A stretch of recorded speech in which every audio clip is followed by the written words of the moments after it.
So just what in the hell is a kids club lock? Well, to be honest, I had to come up with a name for playing a variant of a nuzlocke game. This one's being played on the Pokemon Stadium 1 original game. We're going to be playing Pokemon Yellow, and whenever I lose a Pokemon, I'm going to play a Kids Club minigame to decide if I can keep it or to decide if it's dead.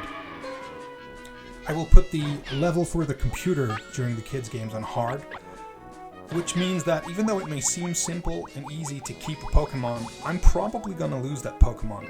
I'm just going to suffer a little bit more before I actually know what's going to happen.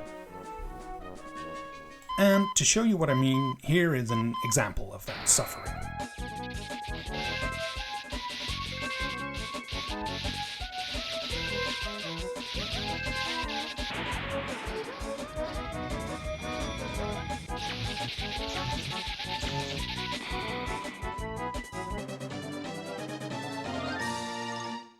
So, for the rest of the Nuzlocke, the rules are pretty much the same as a regular Nuzlocke. One Pokemon per route. If it faints, it dies. And, well, yeah, that's the basic gist. Also, for any grandparents out there watching, here's a classic example of how not to raise your grandkids.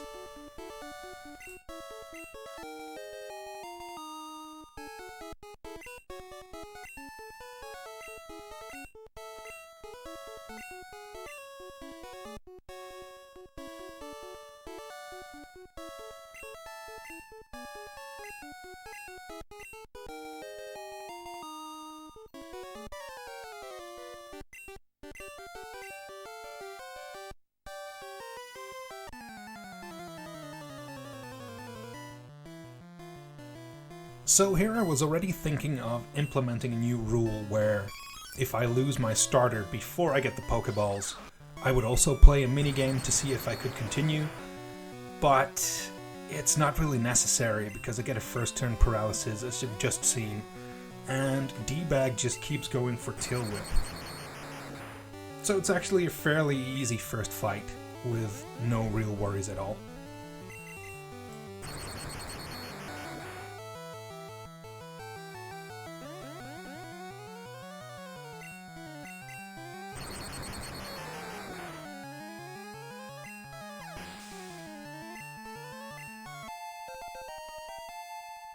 I have to do this errand first, which I won't bore you with. After which I immediately buy 10 Pokeballs and start the challenge. My first encounter is on Route 1, the route from Pallet Town to Viridian City, and this is where I encounter Pidgey. My initial worry is that Bob will just knock Pidgey out with one Thundershock, so I decide to chuck Pokeballs at Pidgey first.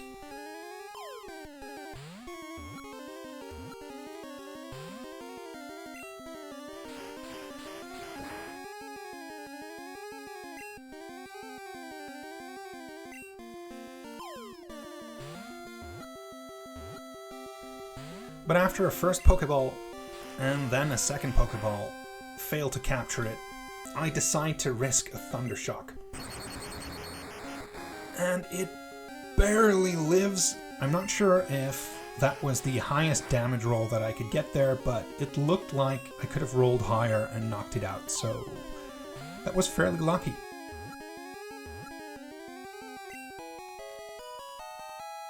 And then it's off to Route 22 in between Viridian City and the Victory Road for my second encounter.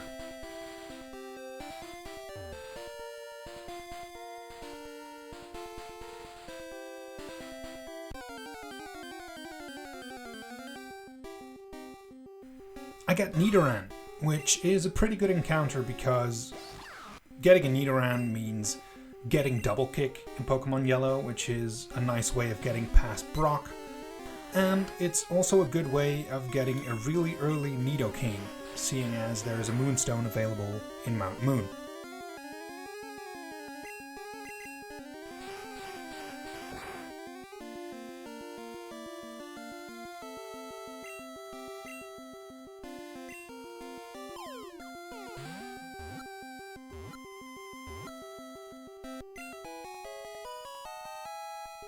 Okay, so I start my training session, so I'll be ready to fight the rival above Route 22, and I make a classic mistake, which is I put the game on speed up and then forget to switch a Pokemon that is in range of getting KO'd. Rip Nidoran, that sucks, and now I have to play a minigame to decide if I can keep it.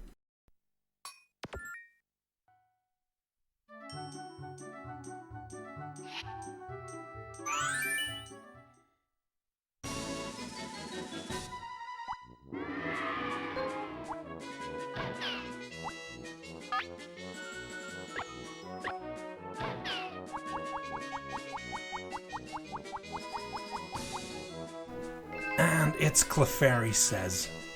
One of the worst mini-games that you should give me to try and win. I hate dancing. I'm terrible at remembering sequences, and particularly long sequences with different moves and different directions. And that is precisely what this game is. So we're going to play Clefairy Says on hard mode. And it's not looking good for RanDMC.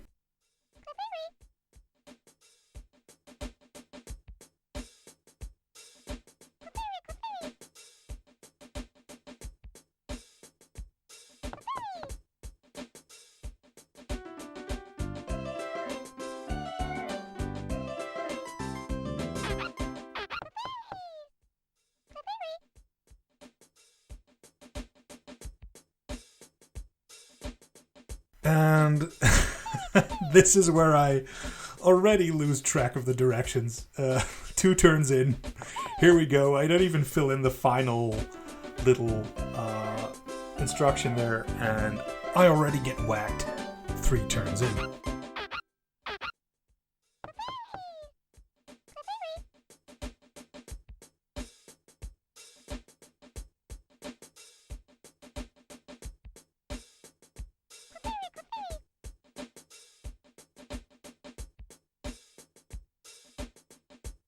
I'll be honest with you guys, I was actually hoping the random generator would roll the Magikarp minigame where you splash and hit a counter at the top of the screen. I think that's probably my best Kids Club minigame, but Clefairy Says is definitely one of my worst, so unlucky.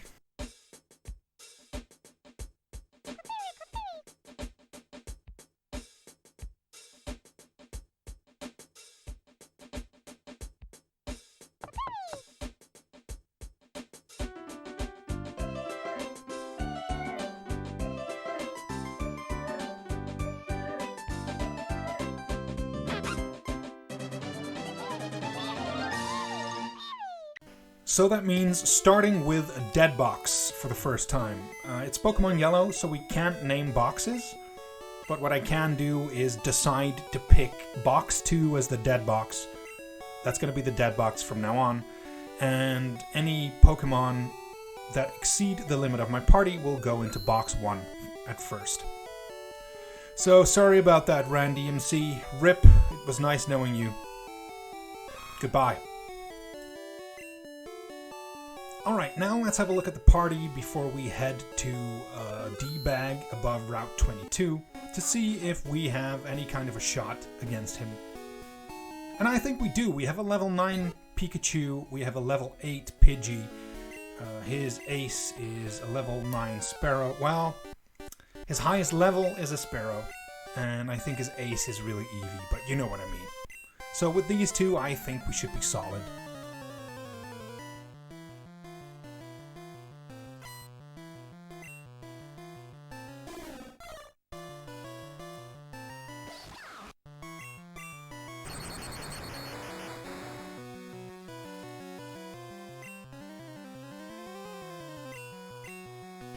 And once again, flying types are really no match for Bob, so we breeze through that one.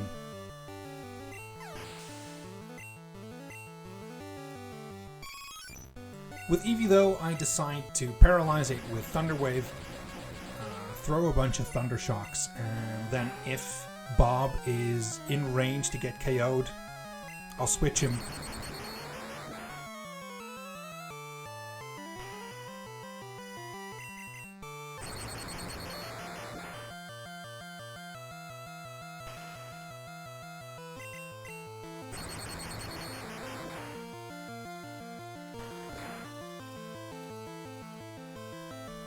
which is what I'm doing here. I'm sending in Pidgey to finish the job.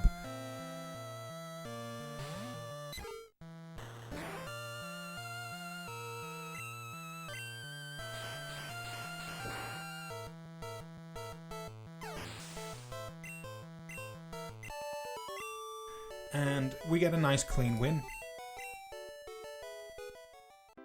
And that's enough rival fights, nuzlocking, and Kids Club for today.